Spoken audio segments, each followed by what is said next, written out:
हमने पिछली क्लास में मौर्यन अंपायर के लगभग जितने भी एस्पेक्ट्स हमने कवर कर लिया था। जो लास्ट टॉपिक रह गया था वो था disintegration of Mauryan umpire. Heading डाल लीजिए, disintegration of Mauryan umpire.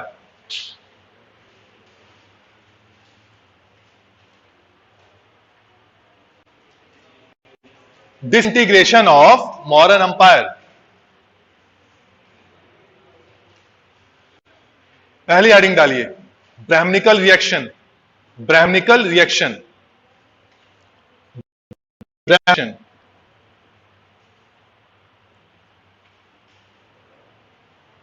Brahminical reaction. तो जैसे मैं आप सबको बता चुका था कि अशोक जो था वो पैट्रोनेज माना जाता है, अशोक पैट्रोनेज उसने दिया था बुद्धिस्ट रिलीजन को। और वो जितने भी इंस्क्रिप्शन है सब में वो कहता है कि he was opposing the ceremonies which was done by the Brahmanical reaction. इसमें हुआ क्या, ब्राह्मण्स के जो लेवलीहुड का बहुत बड़ा एक माध्यम था वो सैक्रिफाइसेस है, सेरेमनीज था। अगर सैक्रिफाइसेस या सेरेमनीज अगर बंद हो जाएंगी तो उनके लेवलीहुड उनका इफेक्ट होने लगेगा।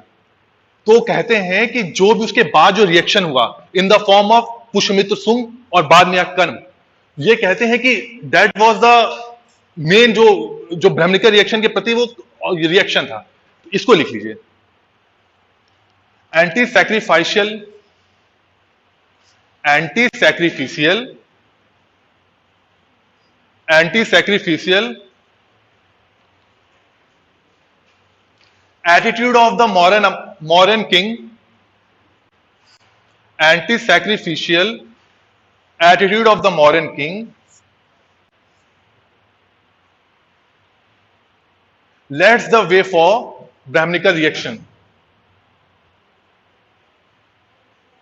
Way for Brahminical reaction.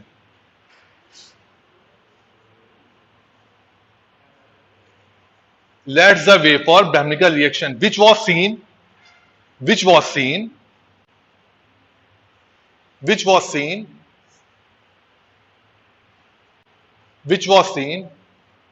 by the revolt which was done under Pushyamitra Sung,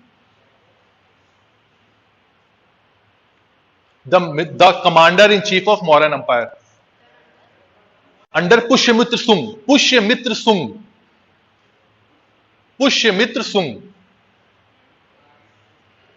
who was the commander in chief of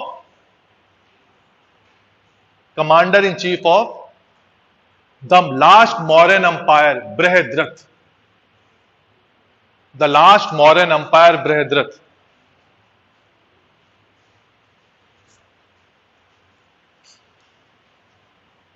Second heading, financial crisis. Financial crisis.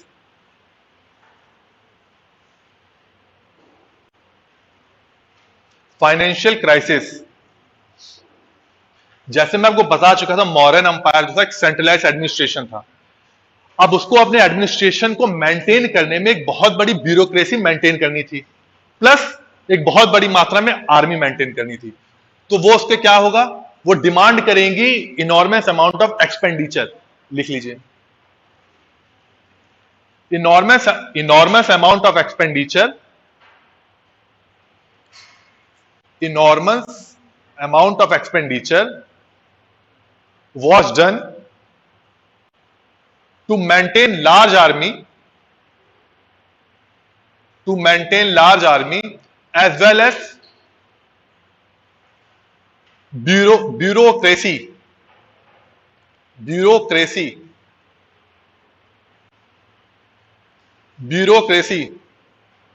Second point, at the same time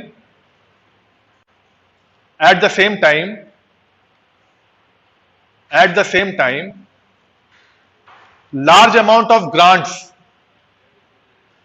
large amount of grants, anudan या दान, large amount of grants were given to Buddhist monks,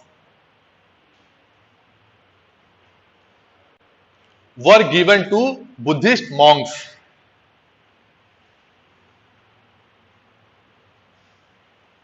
देखिए ये literary evidences भी कहते हैं और ये archaeological evidences, मतलब जो इंस्क्रिप्शन थी अशोक के उसमें भी मिलता है। कैसे मिलता है? जो रुमंदेई इंस्क्रिप्शन हम कहते नहीं है, वो जाता है तो एग्जाम्प्ट कर देता है 1/8 से, या टैक्स वो आधा कर देता है, बलि लेता नहीं और एग्जाम्प्ट कर देता 1/8 से टैक्स। तो ये शो क्या कर रहा है कि वो कंसर्न ज्यादा था बुद्धिज्म रिलीजन के प्रोपोगेशन पे, या बनस्पत कि वो अपने इकोनॉमी को स्ट्रेंथन कर सके। इसका प्रभाव किस पे पड़ा? उसकी इकोनॉमी पे पड़ा। और ऐसा कोई भी ना लिटरेरी एविडेंस और ना आर्कियोलॉजिकल एविडेंस ऐसा मिलता है जो ये कहे कि अशोक ने ऐसा कोई भी काम किया, और अशोक या उससे पहले या उसके बाद में राजाओं ने ऐसा कोई भी काम किया हो जिससे हमें पता चलता हो कि वो इकोनॉमी के प्रति कंसर्न थे, या उन्होंने टैक्स को जनरेट करने का कोई माध्यम ढूंढा। ऐसा कोई रीजन नहीं मिलता है, कोई भी एविडेंसेस नहीं मिलता है। ये भी लिख लीजिए।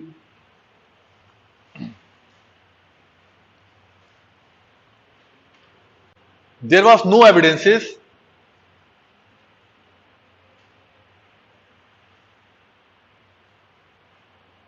neither literary nor archaeological, neither literary nor archaeological, which shows या which throws light, which shows that the Mauryan kings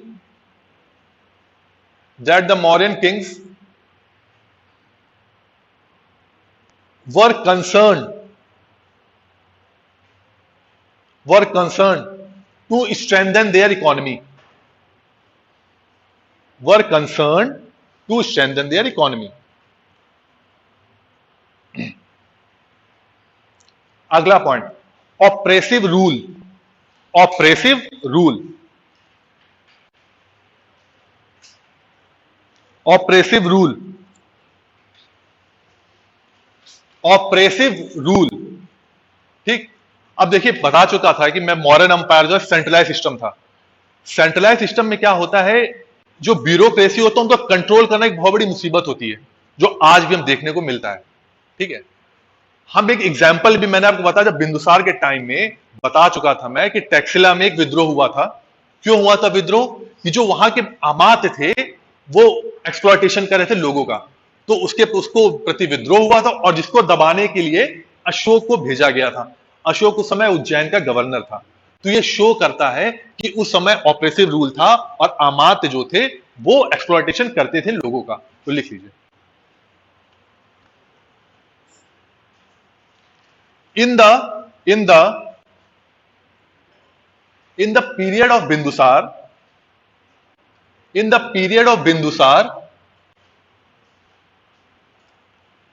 the citizens of Taxila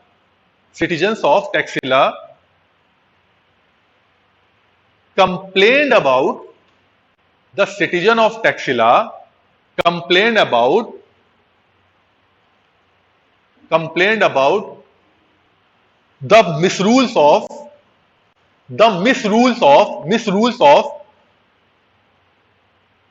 misrules of wicked bureaucrats, wicked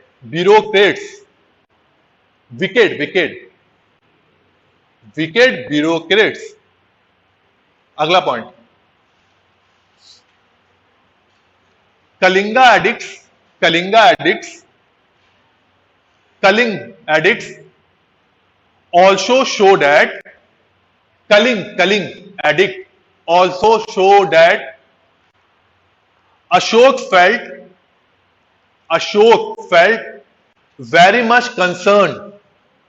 Ashok felt very much concerned about the operations in the province.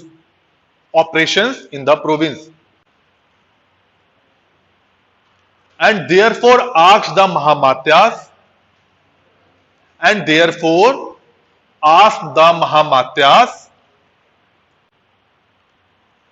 not to torture the citizens, not to torture the citizens of Kaling without any reason, not to torture the citizens of Kaling without any reason. अगला point, highly centralize administration, highly centralize administration, highly centralized administration. As we all know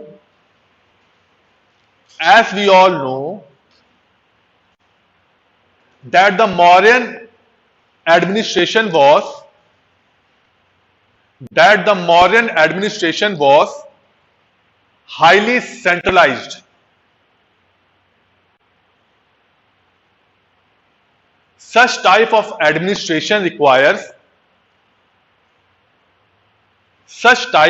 administration requires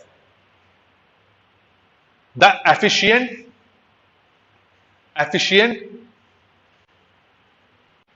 ruler who can control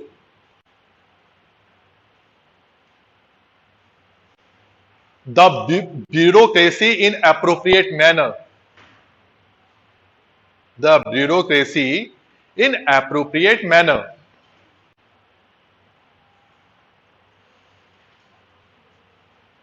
And after Ashok,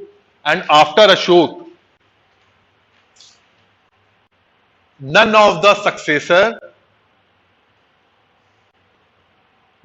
successor were efficient enough. None of the successor were efficient enough to maintain या control this centralized administration. ठीक,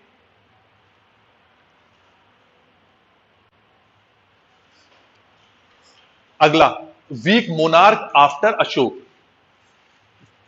week monarch after Ashok.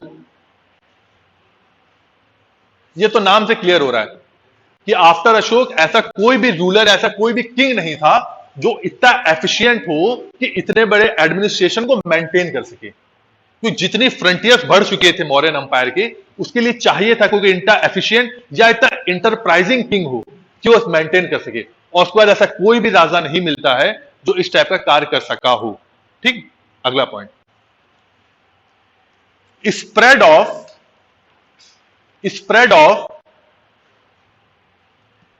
Of new material knowledge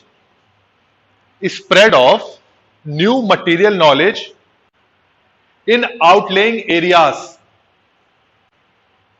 Spread of new material knowledge in outlying areas.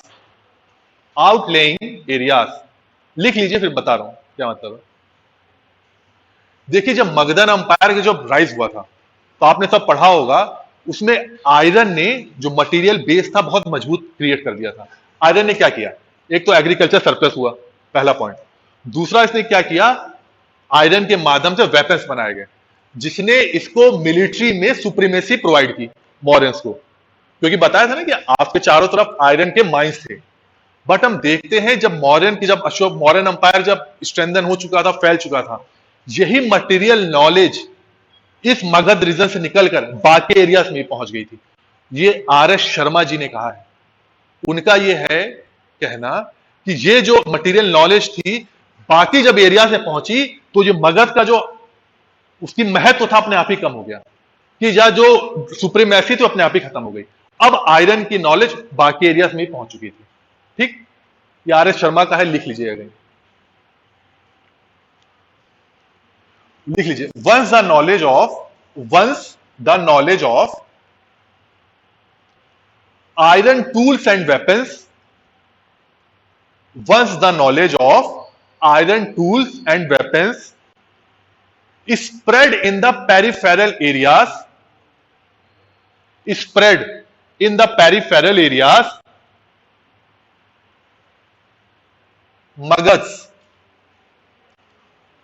Magad lost their special advantage.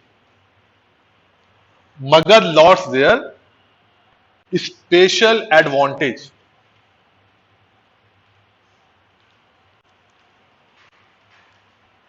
Last point,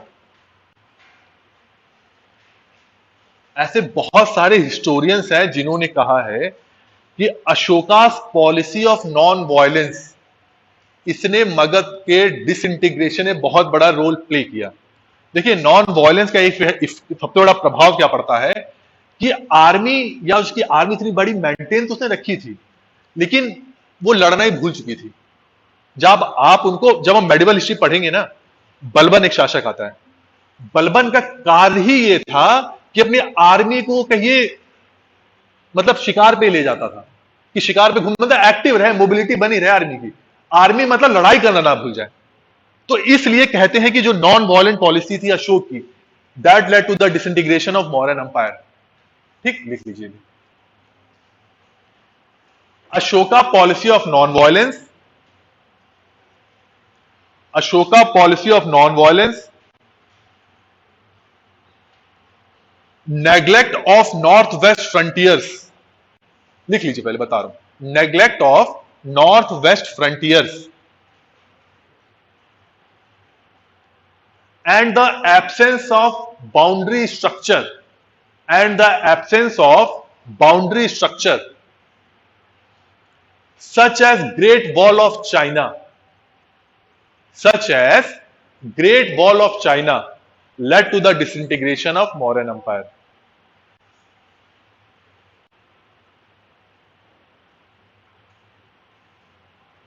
Led to the disintegration of Mauryan Empire.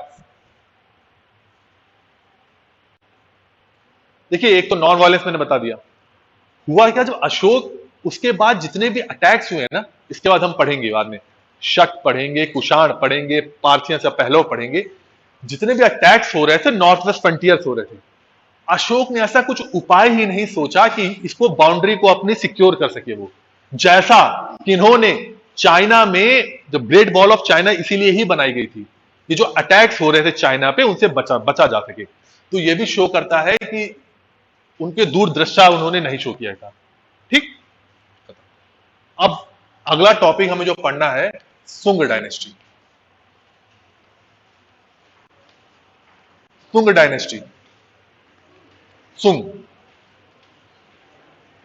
सुंग dynasty लिख दूं?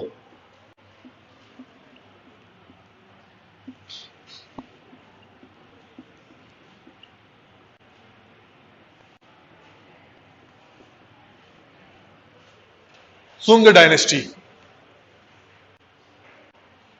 अब यहां तो बड़ा interesting हो जाती है हिस्ट्री, और जो आज की हिस्ट्री जो डिबेट है, मतलब थोड़ा सा विषयांतर है, लेकिन बता देना चाहूंगा एज फॉर योर नॉलेज, आज की हिस्ट्री की जो डिबेट है उसमें सुंग जो ये डायनेस्टी है ना, ये बहुत बड़ा रोल प्ले करती है, बहुत बड़ा रोल प्ले, क्योंकि it was known as the revival of Brahmanical religion. जो ब्राह्मणिकल रिलीजन अशोक के समय हाशिए पे पहुंच चुका था, हाशिए पे इसलिए कह रहा हूं कि बुद्धिस्ट उस समय डोमिनेंट स्टेटस में आ चुके थे, इसके बाद वो रिवाइवल हो गया उसका, बुद्धिज्म का। और यहीं से जब जो रिवाइवल होता है, गुप्तास के टाइम वो अपने चरम पे पहुंच जाता है। तो कुछ लोग ऐसा भी कहते हैं ये कॉन्स्पिरेसी थी, बट हम लोग इसमें नहीं जाएंगे। ब्राह्मण्स की कॉन्स्पिरेसी थी फॉर द रिवाइवल, बट हम उसमें नहीं जाएंगे। हमारा काम सुंग डायनेस्टी पढ़ना है। शुरू कर दीजिए।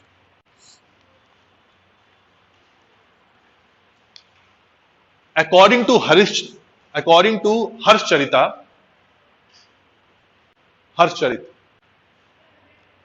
according to Harshcharit, पुष्यमित्र सुंग, पुष्यमित्र सुंग, Pushyamitra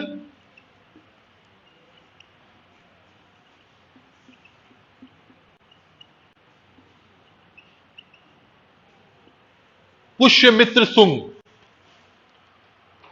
was the commander in chief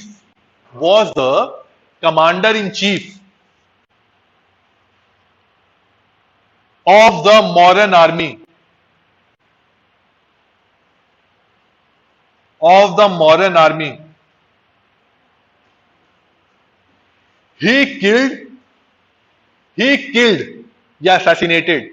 He killed the last Mauryan empire, Brihadrath.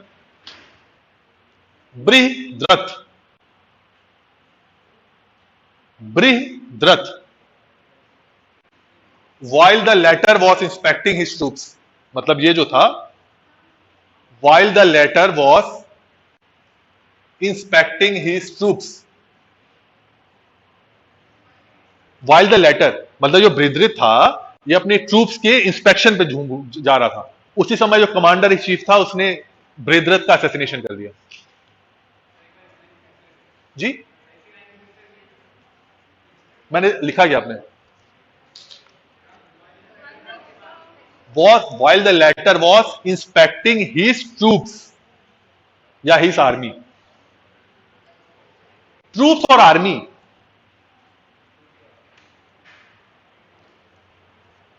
this coup brought an end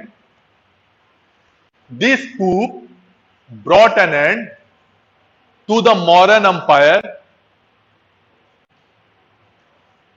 This coup brought an end to the Mauryan empire in 187 BCE.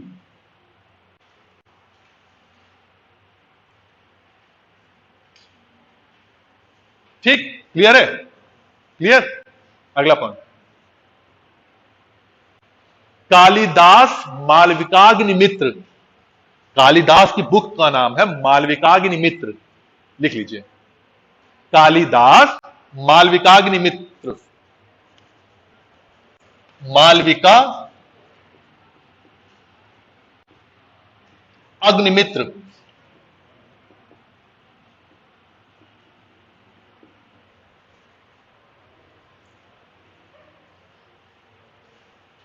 अगर मन करे तो यहीं लिख लीजिए। ये जो स्टोरी है मालविका की, he was a princess of Vidarbha, Yajnasena की पुत्री थी, और जो अग्निमित्र था ये पुष्यमित्र का बेटा था। इन दोनों की लव स्टोरी की कहानी है ये। इसी लव स्टोरी के लिए अग्निमित्र ने विदिशा पर, बैटल ऑफ विदर्भ हुआ था, अग्निमित्र और विदर्भ के बीच लड़ाई, बाद में दोनों का विवाह हो गया। और ये कालिदास की बहुत ड्रामा है, बहुत कालजयी ड्रामा है। ये बुक का नाम भी पूछ लेता, लिख लीजिएगा, Kalidas Malavikagnimitra.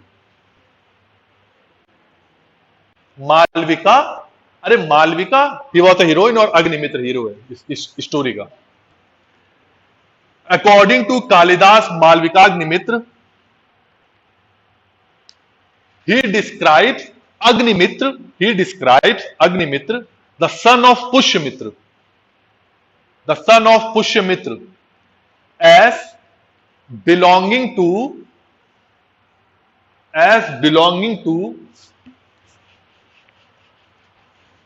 Bambika Kul। Bambika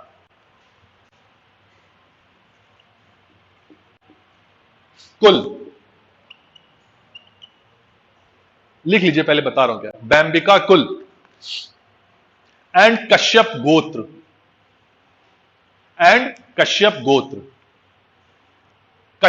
गोत्र। ये एक लिटरेरी एविडेंस है to show that Shungas were Brahmans, इसलिए इंपॉर्टेंट है। मैंने कहा ना हिस्ट्री चलेगी ऐसे ही, लिटरेरी एविडेंस से या आर्कियोलॉजिकल एविडेंस से, उस एविडेंसेस का पता होना चाहिए। चलिए अगला point, umpire of Sunga dynasty. Umpire of Sunga dynasty extended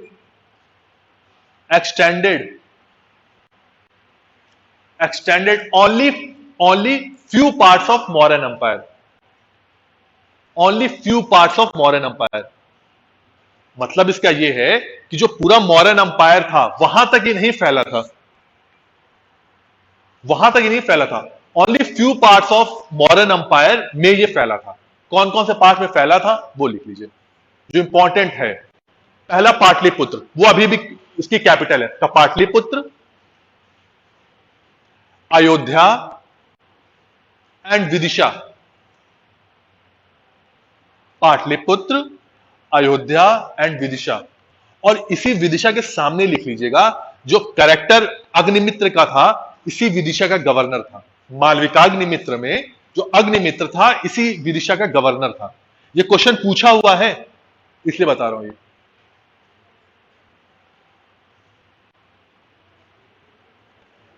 clear?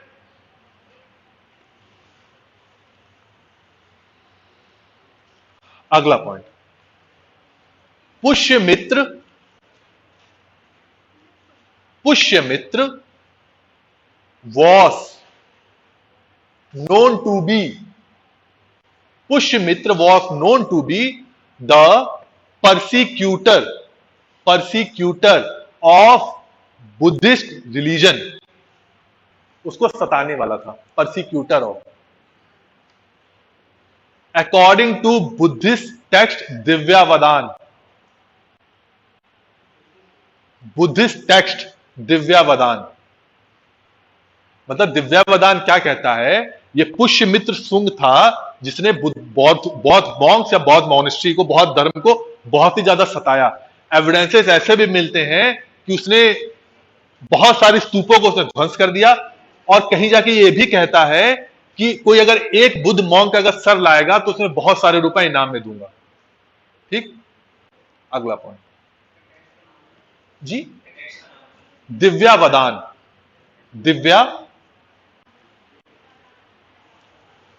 Divya वदान, Divyavadana ये बुद्धिस्ट टेक्स्ट है जहां से एविडेंस मिलता है। अगला point,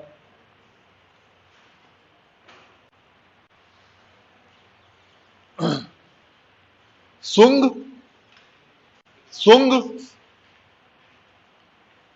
clashed with Bactrian Greek. सुंग क्लैश्ड विद बैक्टीरियन ग्रीक, जो आगे वाला टॉपिक है, फिलहाल लिख लीजिए यहीं पे। सुंग clashed with Bactrian Greek. Bactrian Bactrian या बैक्टीरियन।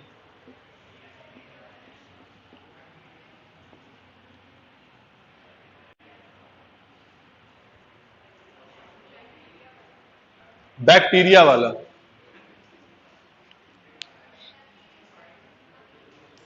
Bactrian Greek. और हाँ, फैन ऑफ कर दूं?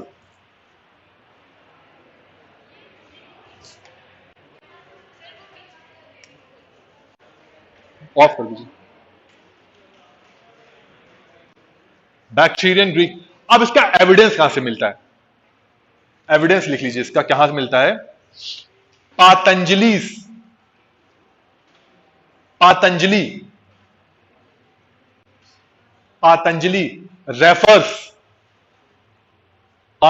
रेफर्स यवन।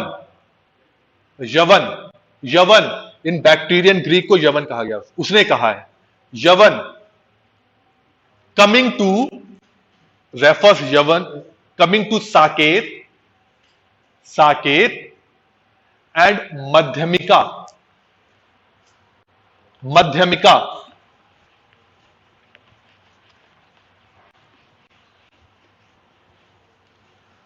मध्यमिका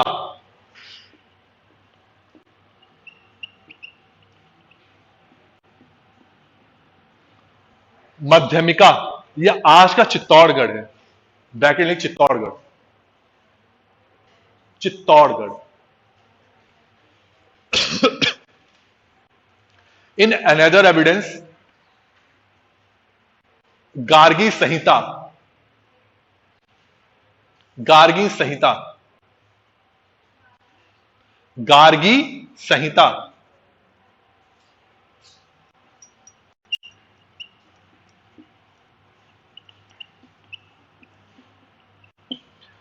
According to another evidence, Gargi Samhita mentions Yavan's attack at Saket, Panchal, Mathura, and Kusum Dhwaj. Kusum Dhwaj. कुसुम ध्वज। अब देखिए ये इंपॉर्टेंट है, गार्गी संहिता जो है वो ज्योतिष की किताब है, हॉरोस्कोपी की, और पातंजलि ने अपने महाभाष्य में ये कहा है। क्वेश्चन दोनों आता है, पातंजलि इस महाभाष्य से और गार्गी संहिता किसकी बुक है? ये ज्योतिष की है, ये हॉरोस्कोपी।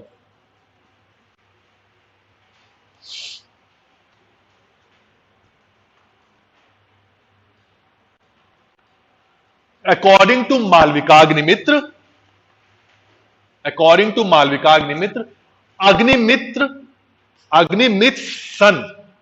अग्निमित्र के पुत्र ने, वसुमित्र इसका नाम था, Agnimitra son Vasumitra defeated Yavanas. According to Malavikagnimitra, Agnimitra सन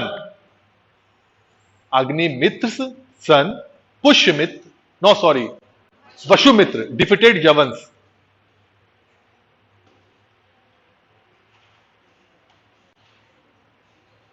ठीक, अगला point, according to Dhanadev's Ayodhya inscription, Dhanadev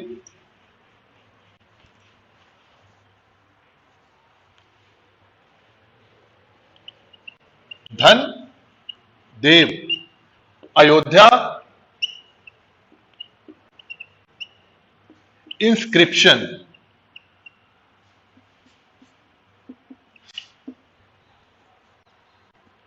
Ayodhya inscription भी पूछा है किसका है और इसमें क्या दिया, यह भी पूछा है, लिख लीजिए।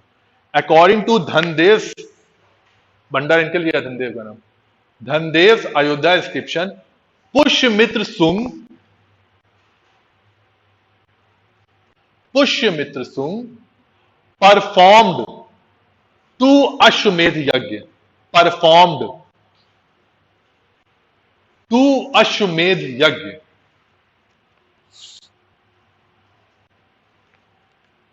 ठीक, और इसका अगला इंपॉर्टेंट जो पॉइंट है कि जो पातंजलि थे, ही was a Purohit at that यज्ञ, लिख लीजिए। Patanjali was Purohit of that यज्ञ।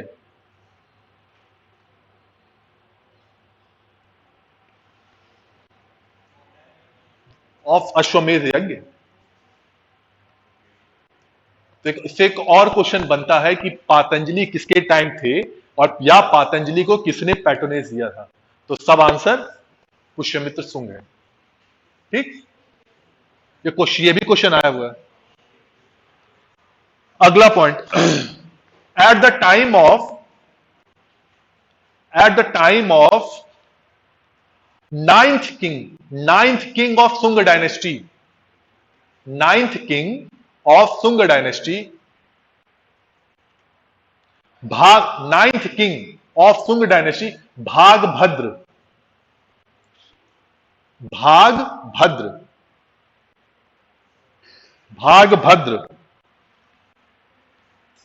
Comma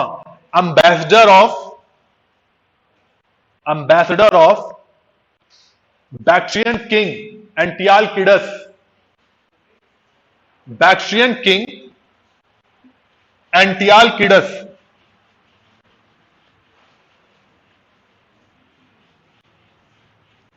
ambassador of Bactrian king Antiochidus, Heliodorus at the time of ninth king Bhagbhadra, comma, ambassador of Bactrian king Antiochidus, comma, Heliodorus. Heliodorus was the king name of that ambassador. Point ये कहने का, Heliodorus नहीं clear हुआ? Ninth time की, ninth जो king था, ठीक है, उसके टाइम, जिसका नाम था भागभद्र, उसके टाइम में, अच्छा लिख दो हेलियोडोरस, एंटियालकिडस, ये है नाम, एंटियालकिडस, ठीक। और इसका जो एम्बेसडर था उसका नाम था Heliodorus, Heliodorus.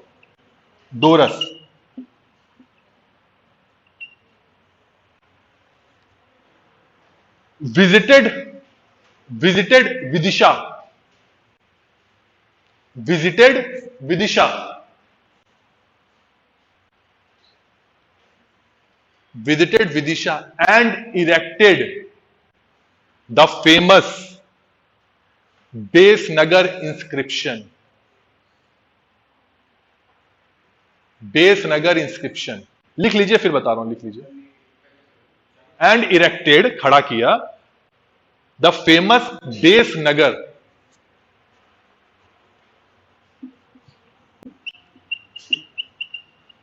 Besnagar inscription,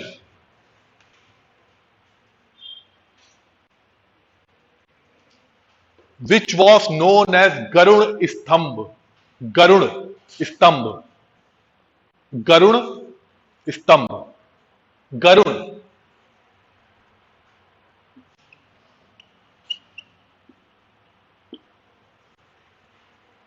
Garuda स्तंभ।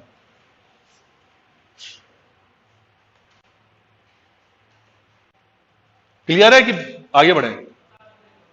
हाँ, एक्सप्लेन ये हुआ, जो नाइन्थ किंग था भागभद्र, उसके समय में बैक्ट्रियन किंग एंटियालकिडस का एम्बेसडर हेलियोडोरस विदिशा में आया, और विदिशा में ही, विदिशा को ही, या विदिशा के पास एक जगह का नाम है बेसनगर, वहां पर गरुड़ स्तंभ उसने स्थापित किया,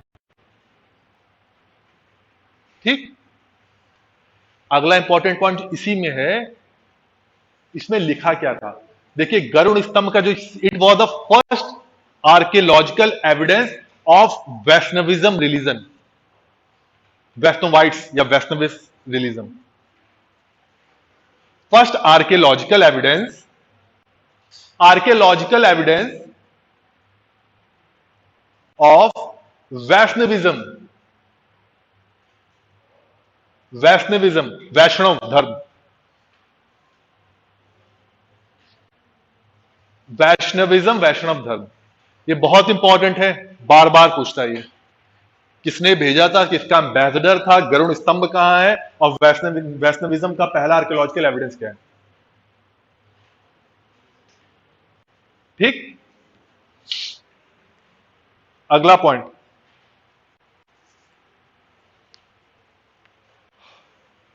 Bharhut, Bharhut stupa, Bharhut stupa belongs to Sunga dynasty, Bharhut stupa belongs to Sunga dynasty, मतलब इसी के टाइम पीरियड में भरहुत स्तूप का निर्माण हुआ था, जो यह भी शो करता है कि पुष्यमित्र सुंग पे जो ये ब्लेम लगता है कि he was a persecutor of Buddhism religion, ऐसा नहीं था, उसने स्तूप भी बनवाया था। देखिए हम अपनी बात कैसे कहेंगे, हिस्ट्री कहते कैसे, हम एविडेंस से कहते हैं, एविडेंस ने ही कहा, लिटरेरी एविडेंस ने ही कहा कि वो सताता था पुष्यमित्र सुंग। अब आर्कियोलॉजिकल एविडेंस क्या कहता है, नहीं ऐसा स्तूप भी उसने बनवाए हैं, तो दोनों में कॉन्ट्राडिक्शन है कि नहीं। अब यही कॉन्ट्राडिक्शन पे हिस्ट्री है, जो एक ग्रुप मानता है कि नहीं इसने बुद्धों को तबाह किया था, वो उनका एक अपना मत है, दूसरा जिसको चैलेंज करता है, नहीं ऐसा नहीं है, भरहुत स्तूप तो उसने निर्माण भी कराया था, तो वो दूसरा चैलेंज करता है कि ऐसा नहीं है, कि आपकी बात बिल्कुल सही हो। और हिस्ट्री में जब आगे बढ़ते हैं, देखिए डिबेट ही हिस्ट्री की है, जब आर्कियोलॉजिकल एविडेंस और लिटरेरी एविडेंस में कोरोबोरेशन नहीं है, मतलब दोनों में समता या समतुल्यता नहीं है, तब दिक्कत आती है। अगर दोनों एविडेंस एक ही कह दे, नहीं नहीं भाई दोनों सही बात है, तब हम कहते हैं हिस्ट्री में फैक्ट है। बट जब तक दोनों में कॉन्ट्राडिक्शन है हिस्ट्री में, तब तक डिबेट बना रहेगा। इसी में जो आर्कियोलॉजी है बड़ा डायनेमिक सब्जेक्ट है, और इसी को लोग पढ़ते हैं इसीलिए आगे। अगला पॉइंट देखिए, ये सब इसलिए बताया जाता है ना कि ये पूछता नहीं कभी कभी, लेकिन ये आपका दिमाग खोलता है। अब हिस्ट्री का मतलब ये नहीं कि आपको बिना फैक्ट्स पढ़ लिए, है ये प्लेन सी क्लास ही, ये कभी कभी कुछ चीजें डिबेट की होती हैं। कुछ जो थोड़े होंगे, इनको पुष्यमित्र सुंग का नाम सुना होगा, तो ये डिबेट के पॉइंट्स भी होते हैं। ये किसी ने कहा नहीं ऐसा है, और आज तो बहुत डिबेट के पॉइंट है ये, इसलिए आपको कुछ पता होना चाहिए। सिविल सर्वेंट का मतलब ये नहीं फैक्ट्स को याद के रट्टा मार के आ जाए, दिमाग भी खुला होना चाहिए, हर तरीके एनालिसिस पावर बहुत अच्छी होनी चाहिए। और एनालिसिस ऑफ फैक्ट्स पे करोगे, फैक्ट्स मतलब लिटरेरी और आर्कियोलॉजिकल। अगला point, last king of the Sunga dynasty, last king of the Sunga dynasty, Devabhuti, Devabhuti was assassinated,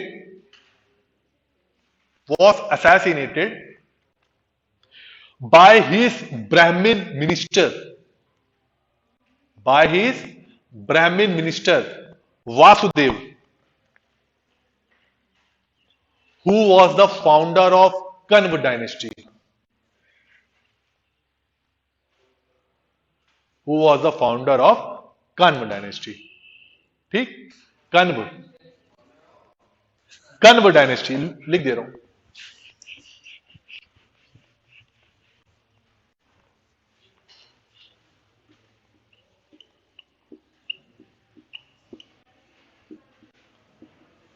Kanva dynasty, और हमारी नेक्स्ट डायनेस्टी भी कन्व ही है, लिख लीजिए,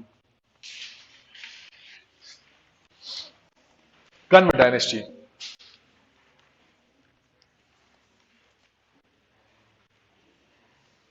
फाउंडर तो हो गया ये वासुदेव, ठीक है। अब इस कन्व डायनेस्टी में केवल 4 राजा के नाम मिलते हैं। इनका इंपॉर्टेंस इसलिए इन्होंने कुछ किया, एक तो ये ब्राह्मणिकल जो रिवॉल्ट या कूप मैंने बताया, तो उसका एक पार्ट है। इसको पुष्यमित्र सुंग को खत्म किसने किया था? कन्व ने किया था। और इनको भी किसने खत्म किया? इनको भी मारा गया था, लिख लीजिए आगे। वासुदेव ने पहले ही हुआ था founder. The last king of Kanva dynasty, the last king of Kanva dynasty, Susharma, Susharma was killed by Simuk, Simuk, who was the founder of Satvahans, Satvahana dynasty, who was the founder of Satvahana dynasty।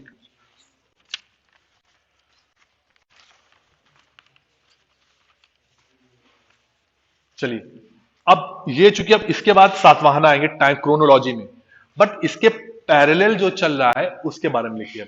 Indo Greeks, Indo Greeks नई dynasty जो आएगी, Indo Greek जी। नहीं, पहले लिख लीजिए, शक इसके बाद है, लिख लीजिए Indo Greeks.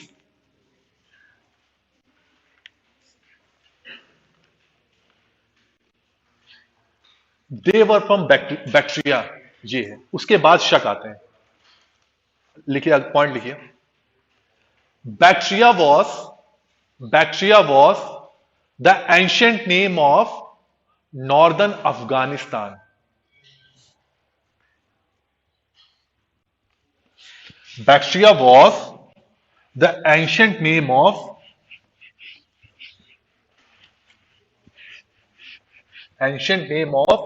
Northern Afghanistan.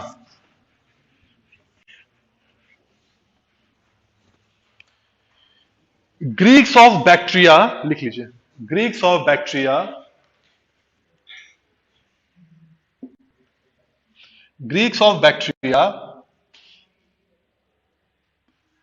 Greeks of Bactria,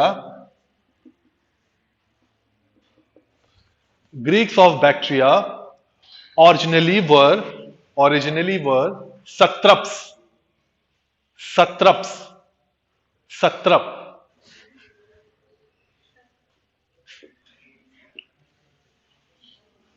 satraps, bracket में लिख लीजिए subordinate rulers, subordinate rulers, subordinate rulers of Seleucid empire, Seleucus का जो एम्पायर था ना, Seleucid empire of western Asia, of western Asia, of western Asia.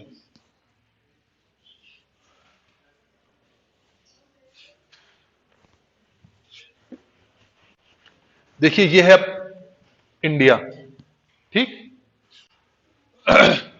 कहीं यहां पे बैक्टीरिया था, ठीक, कहीं यहां पे बैक्टीरिया था, और जो ये बैक्टीरिया था वो किसका पार्ट था, यहां कहीं वेस्टर्न एशिया के जो सेल्यूकस एम्पायर था उसका एक पार्ट था। और उसको और अगर इलॉबरेट करें तो हिंदुकुश के नॉर्थ वेस्ट पार्ट में ये बैक्टीरिया था। अब इसी में लिखते जाइए बैक्टीरिया में क्या क्या था।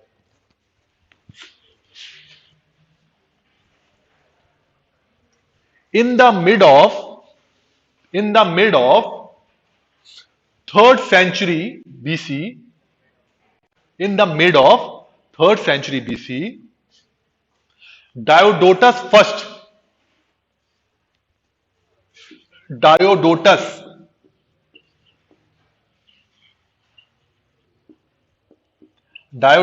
first revolted, Diodotus first revolted against Seleucid Empire, revolted against the Seleucid Empire and established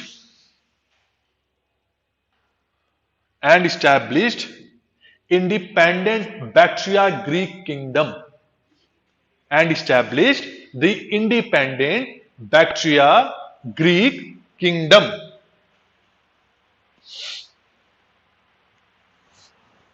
अब इसी डायोडोटस फर्स्ट में एक राजा हुआ जिसका नाम था डिमिट्रियस। ये देखिए फिगर ही बनाते रहिएगा, याद करने में आसानी होती है। डिमिट्रियस फर्स्ट, डायोडोटस फर्स्ट की ही जो डायनेस्टी थी उसमें एक डिमिट्रियस फर्स्ट था। He was the first Indo Greek to attack India.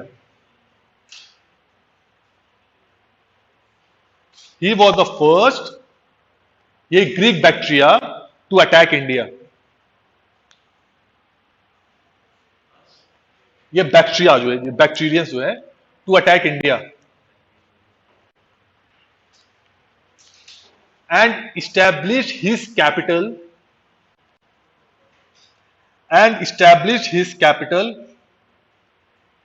इन साकल जो आज का सियालकोट है पाकिस्तान का, उसको साकल कहते थे, साकल। अब ये जो डायोडोटस था इस बैक्टीरिया का, कहीं मान लीजिए यहां पे आ गया पाकिस्तान के सियालकोट में, यहां पर हमने कैपिटल बना ली, साकल है। हुआ क्या, जब ये अपने राज्य को छोड़ा तो वहां पे एक रिवॉल्ट हो गया उसके राज्य में, और उस रिवॉल्ट करने का नाम क्या था, लिख लीजिए,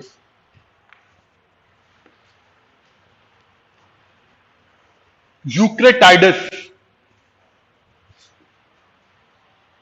यूक्रेटाइडस।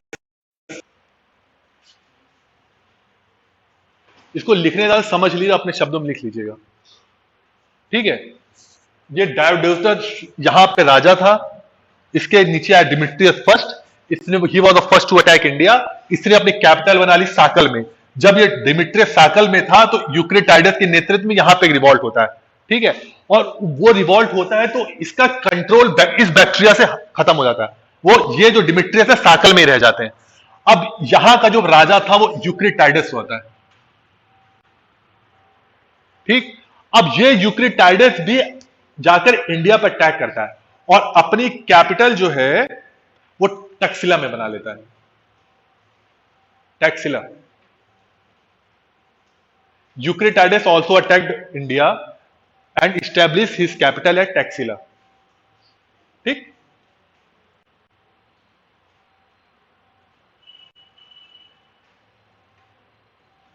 अब एक जो बैक्ट्रियन किंगडम था उसके दो राजा, एक चलता है डिमिट्रियस वन की डायनेस्टी और एक चलेगी यूक्रिटाइडिस की डायनेस्टी। अब इसी डिमिट्रियस वन के अंदर जो सबसे इंपॉर्टेंट राजा है उसका नाम है, यहां लिख दे रहा हूं, Menander.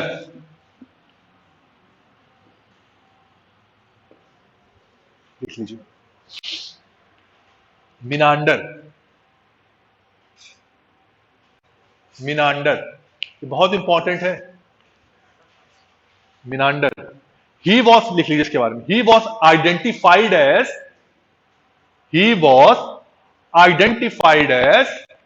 The king Milind, the king Milind who asked several questions, लिख लीजिए पहले, who asked several questions from the monk Nagasen, in the book named as Milind Panho.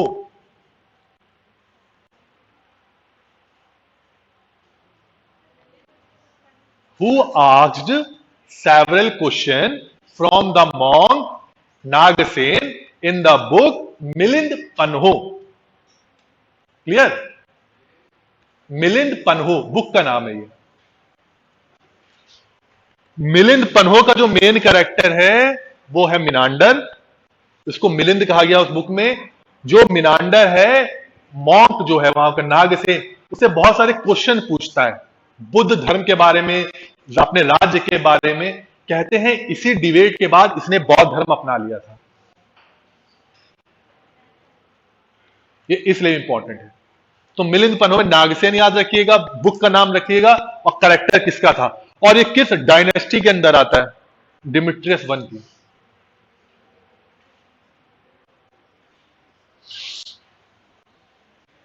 ठीक जी जी। नंद,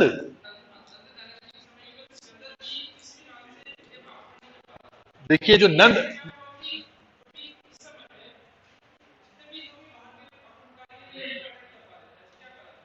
देखिए नंद डायनेस्टी जो है वो मौर्यन से पहले है।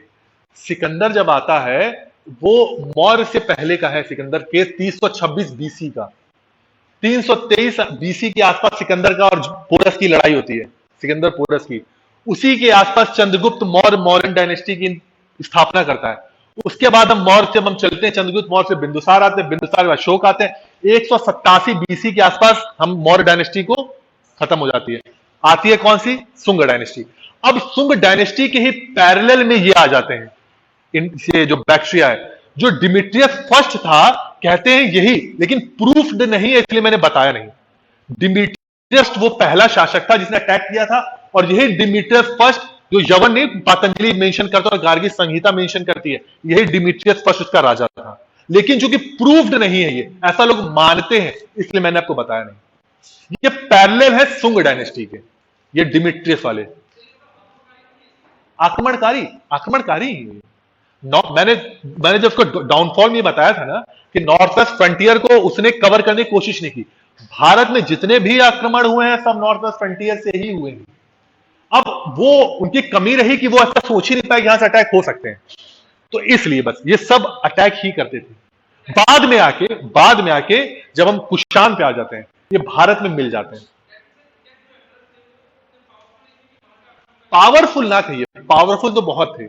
एक कह लीजिए कि जो वासुदेव कुटुंबकम या अहिंसा की जो पॉलिसी थी उसको ज्यादा मानते थे। हमने अपनी जो सॉफ्ट पॉलिसी है उसको ज्यादा प्रेफरेंस दी रेदर देन हार्ड पॉलिसी।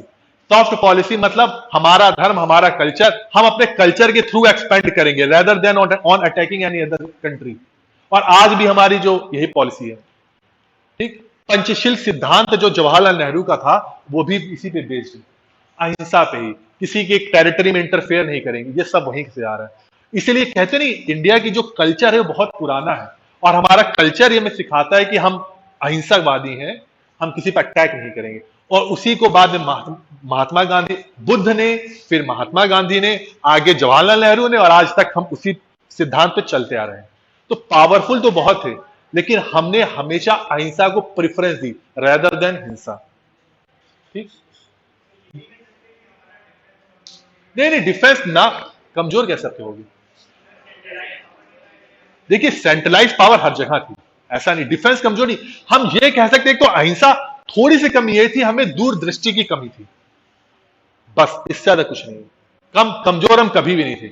अगर पृथ्वीराज चौहान हारा है गौरी से, वो कमजोर नहीं था, वो दूरदृष्टि नहीं था, उसको लगा ही नहीं कि मुझे गौरी हरा सकता है। इसलिए वो कहते हैं कि तराइन के फर्स्ट युद्ध के बाद आराम से बैठ गया था, गौरी ने बाद में इन्वेड करके उनको हरा दिया। और प्लस ये भी कह सकते हैं कि हमें जरूरत ही नहीं महसूस हुई बाहर जाके किसी अटैक करें, हम पहले से इतने परिपूर्ण थे, हमारी क्लाइमेट ही ऐसी है, हमें जरूरत ही नहीं पड़ेगी बाहर जाने की। और जो ये मैं एरिया बता रहा हूं अफगानिस्तान का, और आज भी देख लीजिए, वो एरिया हमेशा पथरीले क्षेत्र थे, उनको जरूरत थी आने की, उनको वो ढूंढ रहे थे उपजाऊ भूमि, हमें जरूरत नहीं थी किसी चीज की। अगर मुगल आते वो ढूंढ रहे थे उपजाऊ भूमि, हमें जरूरत नहीं थी, हम पहले परिपूर्ण। बाबर आके कहता है, बड़ा खुश होता है यहाँ पे, वो तो कहता है कि इससे जगह कोई अच्छा स्थान ही नहीं है अपनी बाबरनामा में। यहाँ के क्लाइमेटोलॉजी, यहाँ की भूमि, यहाँ की नदियों के बारे में खूब जिक्र करता है, उसको लगता है ये तो देवभूमि है, इससे कुछ था ही नहीं, तो हमें जरूरत ही नहीं महसूस हुई कि हम कहीं बाहर जाए। इसका ये रीजन। ठीक, अगला पॉइंट। अब ये डिमिट्रियस का हो गया। अब यूक्रिटाइडस डायनेस्टी थी, उसका एक, अब लिखिए यूक्रिटाइडस डायनेस्टी। दो पहले डायनेस्टी चल रही है ना, डिमिट्रियस वाली और यूक्रिटाइडस वाली। यूक्रिटाइडस डायनेस्टी के अंदर जो सबसे इंपॉर्टेंट राजा था उसका नाम था एंटियालकिडस, और यही एंटियालकिडस का जो एम्बेसडर था हेलियोडोरस था, जिसने सुंग भागभद्र के अपना दूत भेजा था। क्लियर? एंटियालकिडस की ये सिग्निफिकेंस है हिस्ट्री में। एंटियालकिडस में बता चुका था ना, एंटियालकिडस, उसका राजदूत हेलियोडोरस भागभद्र के आता है और वो बेस नगर इंस्क्रिप्शन लगाता है, तो ये सब जुड़ा हुआ है। हेलियोडोरस इंपॉर्टेंट था, उसके भेजा किसे था? एंटियालकिडस इंपॉर्टेंट है अपने एग्जाम के हिसाब से, इसलिए इंपॉर्टेंट हो जाता है। ठीक, अब इनके कंट्रीब्यूशन लिख लीजिए, बैक्ट्रियन की कंट्रीब्यूशन। हाँ, आगे शख्स आ जाएंगे। Contribution of Indo Bactrian empire या किंगडम, जो भी कह लीजिए। पहला लिख लीजिए Hellenistic art. Hellenistic art,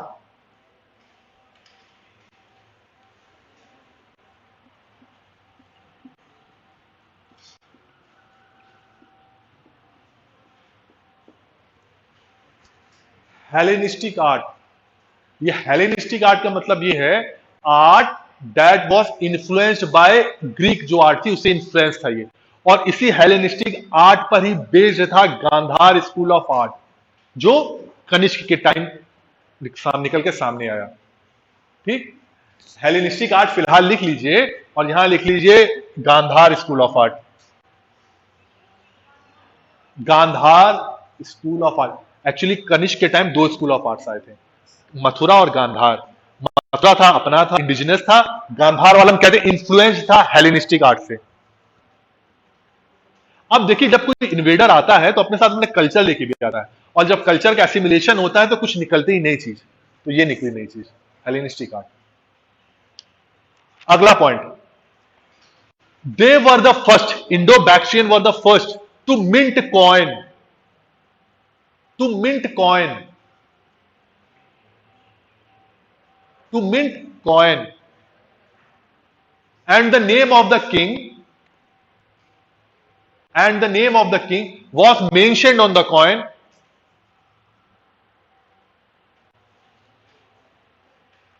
and the name of the king was mentioned on the coin, who minted it, who, जिसे इशू किया था मिंट के लिए, who minted it। ठीक, ये उन्होंने वो बैक्ट्रियन लेके आए last. They were the first to issue gold coins, gold coins. अब सिग्निफिकेंस अपने आप समझ गए होंगे इसकी क्या। They were the first who issued gold coins. ठीक, यही क्वेश्चन पूछता है, इससे बाहर कुछ नहीं पूछेगा। अगला लिख दीजिए शख्स, शक, शकास,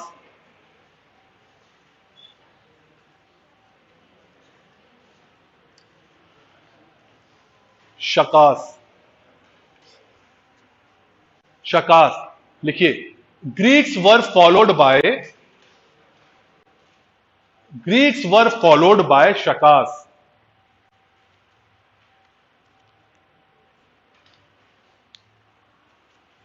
followed by Shakas. Basically Shakas were divided into 5 branch. Basically Shakas were divided into 5 branch. But in India, mainly 2 branches are famous. Basically 5 branch में थे, बट इंडिया में 2 ब्रांच जो थी वो फेमस थी। लिख लीजिए।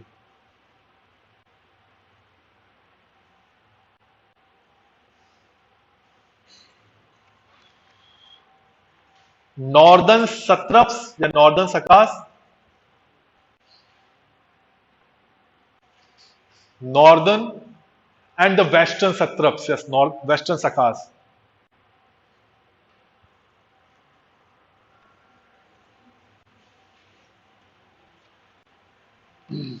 नॉर्दर्न सकास या नॉर्दर्न सत्रप्स में क्या है?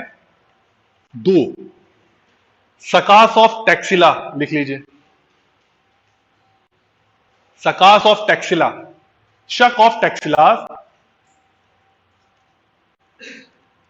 इसका जो फाउंडर था उसका नाम था mouse.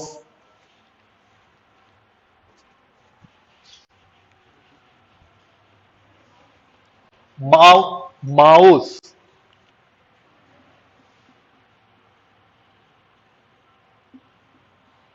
Mouse. other famous kings were Agis,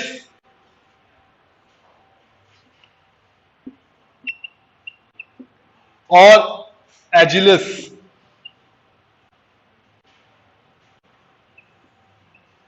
Agilicis।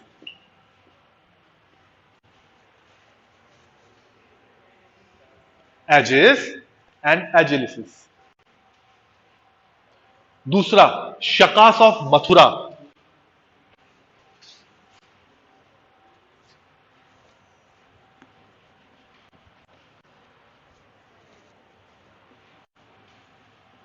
शकास of Mathura.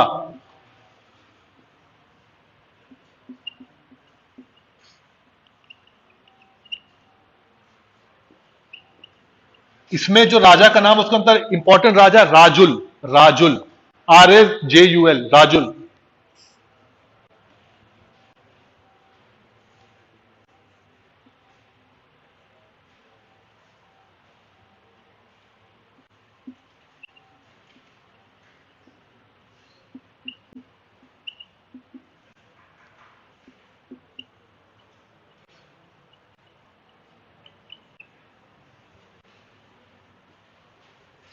अब देखिए शकास है, ऐसे फिगर बना ली, याद आसानी से हो जाएगा।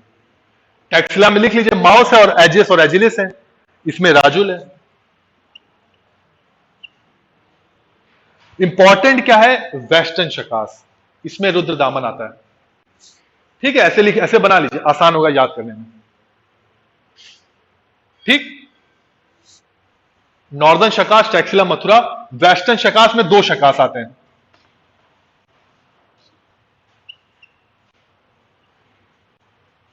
लिख दीजिए शकास ऑफ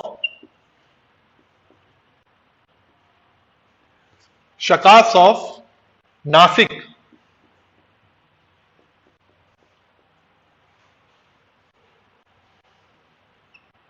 और शकास ऑफ उज्जैन।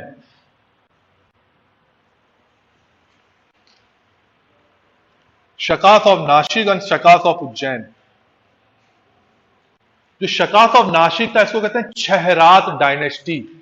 छहरात डायनेस्टी, नासिक वाला है ना, इसको कहेंगे हम छहरात डायनेस्टी। छह रात डायनेस्टी, छह रात डायनेस्टी। इसका फाउंडर, उसका नाम था भूमक। भूमक, भूमक। और इसका जो इंपॉर्टेंट जो इसकी चीज थी, इसका एक राजा था जिसका था नहपान। लिख लीजिए राजा का नाम। भूमक नहीं पूछेगा लेकिन नहपान पूछेगा। लिखिए नहपान। ही नहपान, NAH, नहपान, नहपान। लिखिए he was defeated by Gautamiputra Satakarni. He was defeated by Gautamiputra Satakarni. और देखिए इसका एविडेंस कैसे प्रूफ होता है। नहपान के जो कॉइन्स थे उस पर ओवर स्ट्राइकिंग थी। द्विगुण, द्विगुण कहते हैं उसको, कि मतलब एक कॉइन बना उसके ऊपर फिर से ठप्पा मारा गया दूसरी बार। There was over striking. Evidence लिख लीजिए इसमें, पॉइंट एक एविडेंस सामने, एविडेंस के सामने। एविडेंस क्या है? एविडेंस इसका एविडेंस ऑफ कैसे गौतमीपुत्र शातकर्णी ने नहपान को हराया था। Evidence, there was over striking, over striking found on the coins of Nahapana. Over striking found on the coins of Nahapana in, जो इंपॉर्टेंट है, इन जोगल थंबी जगह का नाम है। यह क्वेश्चन जोगल थंबी पूछता है।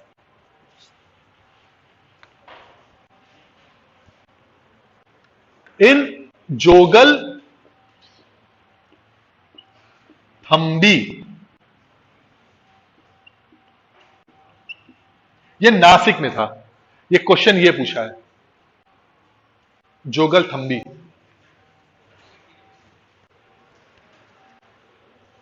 जोगल थंबी, ठीक, नासिक में है। यह क्वेश्चन यह पूछा है।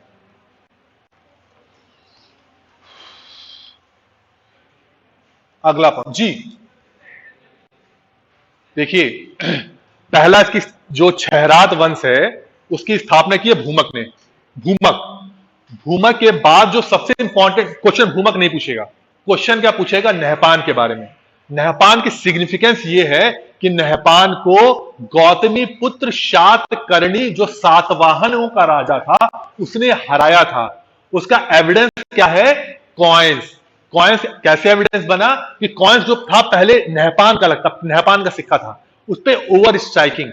हम जब जाते हैं तो हम कैसे दिखाएंगे? क्लास है, अब इसका कुछ सर भी आएंगे ना, तो अपनी प्रभुत्व दिखाने के लिए उस क्लास में सर आके खड़े हो जाएंगे, मैं चुप होकर खड़ा हो जाऊंगा वहां पे, सर आके पढ़ाने लगेंगे। तो क्या हो जाएगा कि सर ने मुझे हरा दिया, वो आपको पढ़ाने लगे। ओवर स्ट्राइकिंग ये है। उसी सिक्के पे दूसरी बार ठप्पा मार दिया गया। ठीक, अगला point, Shakas of western, western Shakas. Western Shakas चल रहा था, उसमें लिख लीजिए अगला, कार्दमक वंश। नासिक खत्म हो गया, नासिक ये था। अब हम उज्जैन के बारे में जाएंगे। उज्जैन की जो शकास था उसका नाम था कार्दमक।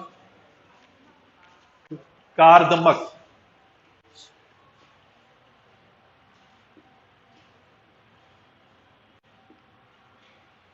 कार्दमक डायनेस्टी। वो छहरात डायनेस्टी था, ये कार्दमक डायनेस्टी है। ठीक, फाउंडर उसका है चस्टन, चस्टन,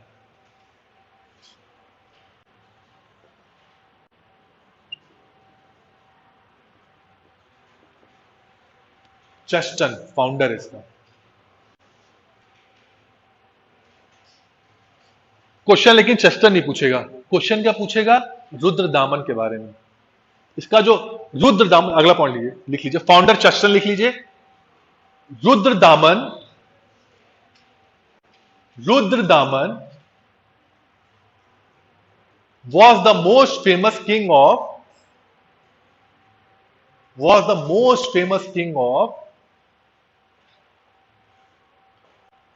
ये नासिक ऑफ, शकास ऑफ उज्जैन या कार्दमक डायनेस्टी। ठीक, ऑफ कार्दमक डायनेस्टी। अब इसका आर्कियोलॉजिकल एविडेंस कहां से मिलता है? गिरनार इंस्क्रिप्शन से। और ये बहुत इंपॉर्टेंट क्वेश्चन है, इससे बहुत सारे क्वेश्चन बनते हैं। गिरनार इंस्क्रिप्शन लिखिए नाम, गिरनार।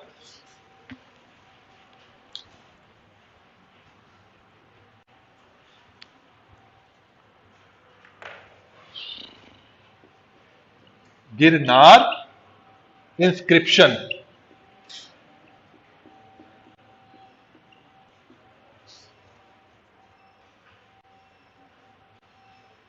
लिखिए, it provide information about Sudarshan lake.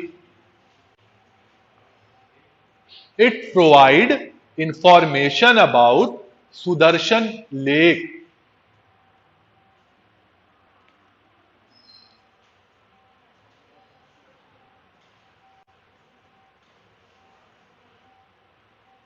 जो गिरनार है ये जूनागढ़ सौराष्ट्र में है, जो सौराष्ट्र क्षेत्र है गुजरात का।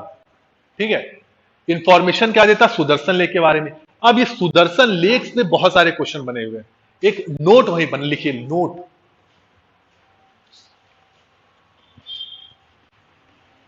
नोट, एक टेबल बनाइए, यहां लिखिए किंग और यहां लिख लीजिए आर्किटेक्ट।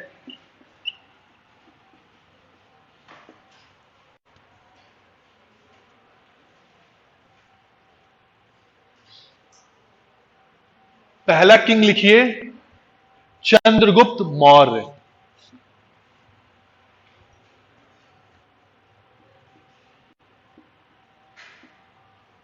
चंद्रगुप्त मौर्य। इस चंद्रगुप्त मौर्य ने यह सुदर्शन लेक बनवाई थी। किसने बनाई थी यह पूछता है। पुष्यगुप्त।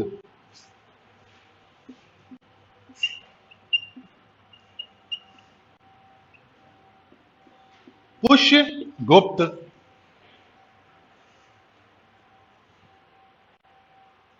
ठीक। अगला, at the time of Ashoka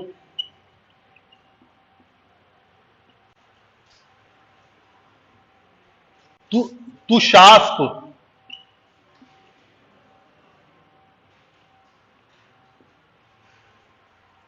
तुशास्प। देखिए, जो इंस्क्रिप्शन है वो बताती है कि, अच्छा पहले लिख लीजिए फिर बताता हूं। ठीक। तीसरा है रुद्रदामन खुद।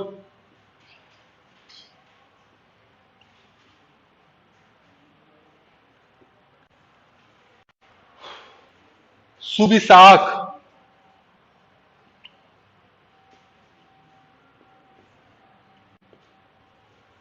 सुविशाख। और लास्ट है स्कंदगुप्त, चौथा।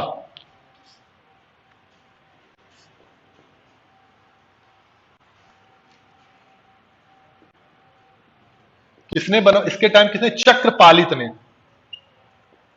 चक्रपालित।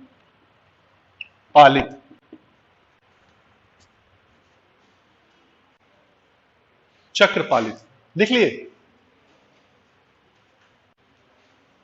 हो गया। अब देखिए ये बताता क्या है। रुद्रदामन, क्या रुद्रदामन के टाइम इंस्क्रिप्शन हुआ था, तो सुदर्शन लेक की झील जो थी रुद्रदामन के समय बहुत हद तक टूट चुकी थी। कहते हैं 24 फीट लंबी, इतनी फीट चौड़ी, इसमें दरार आ गई थी। तो रुद्रदामन ने अपने मंत्रियों से कहा भैया बनवाना है इसे, तो मंत्रियों ने मना कर दिया। रुद्रदामन ने अपने पर्सनल कोष से, अपनी पर्सनल ट्रेजरी से इस झील का निर्माण करवाया और उसने ये इंफॉर्मेशन वहां लिखवाई कि ये झील इनके द्वारा बनवाई गई, पुष्यमित्र। ये झील उसके बाद किसने की? अशोक द्वारा बनाई गई, तुशास्प। ये झील रुद्रदामन के समय सुविशाख, और लास्ट में स्कंदगुप्त के समय भी ये झील का रिबिल्ट किया गया, रिनोवेट किया गया। किसने की? चक्रपालित ने।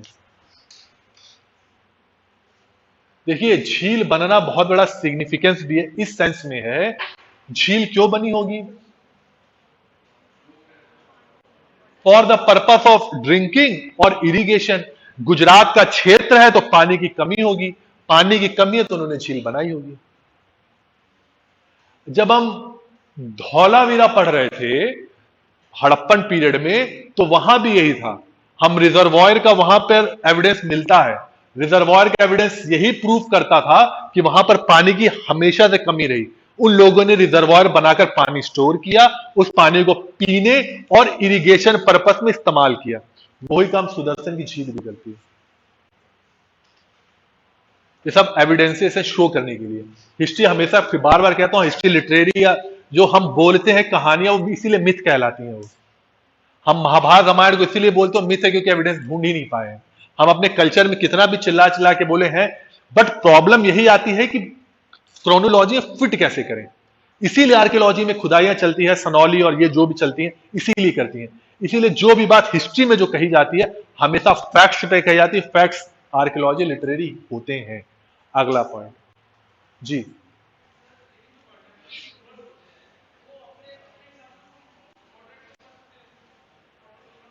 देखिए, तभी मैं कहता हूं ना कि करते हैं।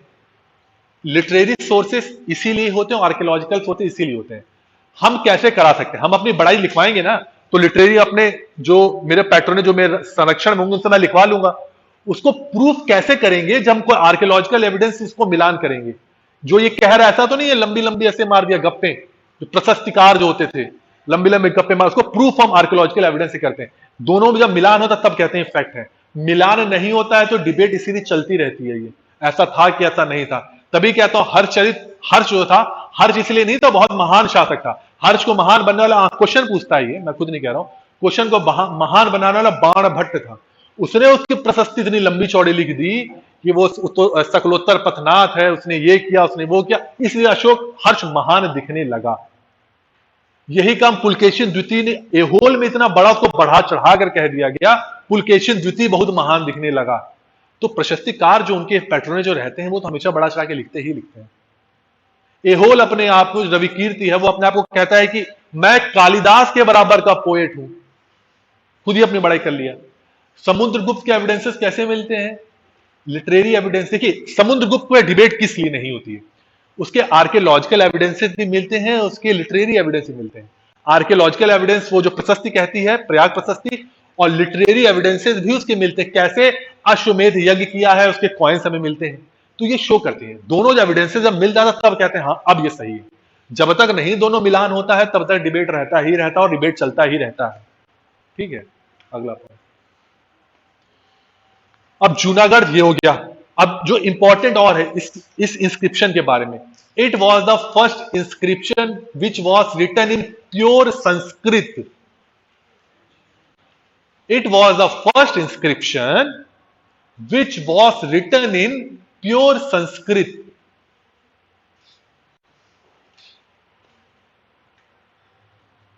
प्योर संस्कृत। ठीक, अगला point, it was written in champu style. लिख लिए चंपू, चंपू। चंपू स्टाइल का मतलब यह होता है ऐसा स्टाइल ऑफ राइटिंग जिसमें प्रोज और पोइट्री दोनों का संगम हो। मतलब कुछ गद्य में हो और कुछ पद्य में हो, इसको चंपू स्टाइल कहते हैं।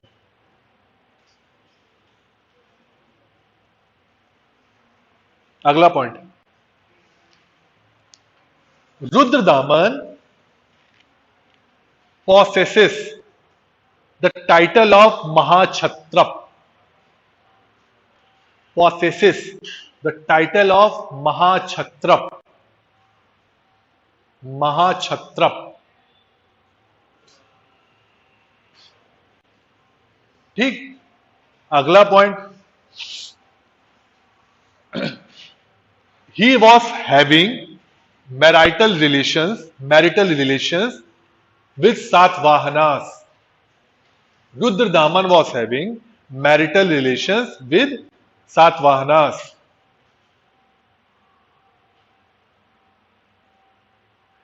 ये जब मैं सातवाहन पढ़ाऊंगा तो एक आएगा, वशिष्ठ पुत्र पुलुमावी को रुद्रदामन ने कई बार हराया, लेकिन कहता चूंकि मेरे उससे वैवाहिक संबंध थे इसलिए छोड़ देता था बार बार। 2 बार हरा है लेकिन छोड़ दिया है, तो ये शो करता है मैरिटल रिलेशन से। अगला पॉइंट, अभी आगे अगला लिखिए अभी। Rudra Singh third, Rudra Singh third, Rudra Singh third was the last Shaka ruler, Shaks ruler who was defeated by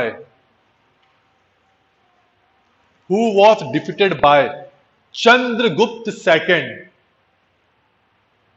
Chandragupta II of Gupta's dynasty, who was defeated, Rudra Singh II, Chandragupta II of Gupta's dynasty. And because of this victory, he received the title of Vikramaditya. And because of this victory, he received the title of Vikramaditya. Vikramaditya. ये सारे question पूछे हुए हैं जो बता रहा हूं। इसका तेज बोली सुनाई दे।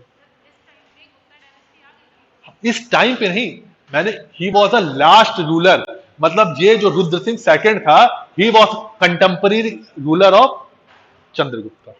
इसकी एक कहानी भी है चंद्रगुप्त के टाइम की, कि कहते हैं उसका एक बड़ा भाई था, उसने शकु ने अटैक किया उसके बड़े भाई पे, बड़ा भाई हार गया, तो कहते हैं कि उसने शर्त रखी कि अपनी बीवी जो बड़े भाई की शायद ध्रुव देवी थी, उसको कहता है कि अच्छा ठीक है तुम्हें छोड़ देंगे, लेकिन ध्रुव देवी को हम भेज दो मेरे जो वो था तो शिविर में।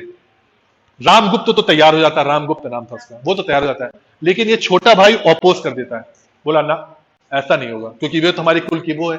तो कहते हैं ध्रुव ध्रुव जो देवी को डिस्गाइज रूप में ये पहुंचता है, उसका रूप लेके उसके शिविर में, और उन शकों को मार देता है। वो रुद्र सिंह थर्ड था। वहीं से ये कहते हैं उनके बाद शादी हो जाती है दोनों की, ध्रुव सिंह और ध्रुव देवी और चंद्रगुप्त की, और ये रामगुप्त को हराकर ये राजा बन जाता है। जी साइन करना, रख दीजिए एक बार, अभी मैं खड़े हैं, कंप्लीट कर लो लास्ट। चलिए Parthian, Parthis Pahlava,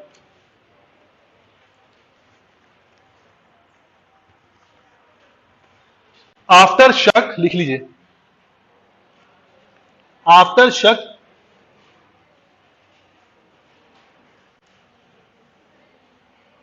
after Shaka came Parthis, Parthians,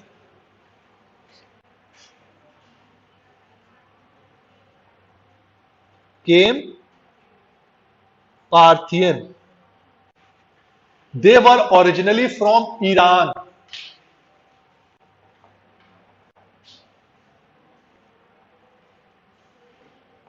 They were originally from Iran. मिथ्रेडेटस नाम लिख लीजिए, मिथ्रेडेटस, मिथ्रेडेटस, मिथ्रेडेटस was the founder of Parthian dynasty. Parthian Pahlava Hindi में, पार्थियन इंग्लिश में। लेकिन ये नहीं पूछेगा, पूछेगा क्या गोंडो फर्निस के बारे में। अगला point, गोंडो furnace, गोंडो furnace was the famous ruler of Parthians. Gondo Furnis was the famous ruler of Parthians.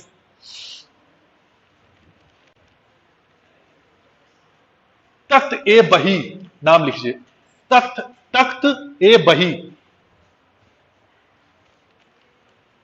यह है गोंडो फर्निस।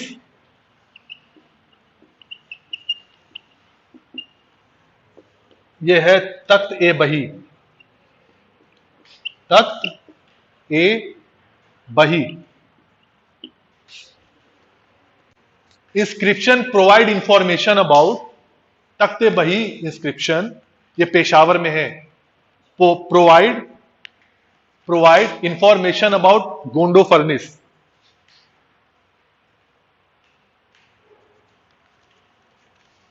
गोंडो फर्निस और जो सबसे इंपॉर्टेंट जो उसका फैक्ट है इसके टाइम का,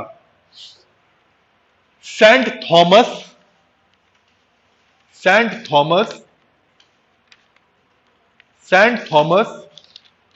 visited India. Saint Thomas visited India during his period.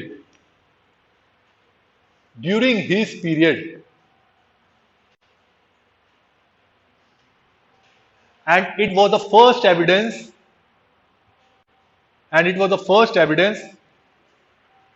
of Christian missionary coming to India. Christians missionary coming to India. Christian missionaries अपने धर्म के प्रचार के लिए पहला एविडेंस मिलता है कि क्रिश्चियंस भारत में आए थे. Saint Thomas, he was killed in Tamil Nadu. ये भी लिख लीजिए, he was killed in Tamil Nadu, this Saint Thomas. ठीक, अब हमारा अगला टॉपिक वो होगा कुषाण.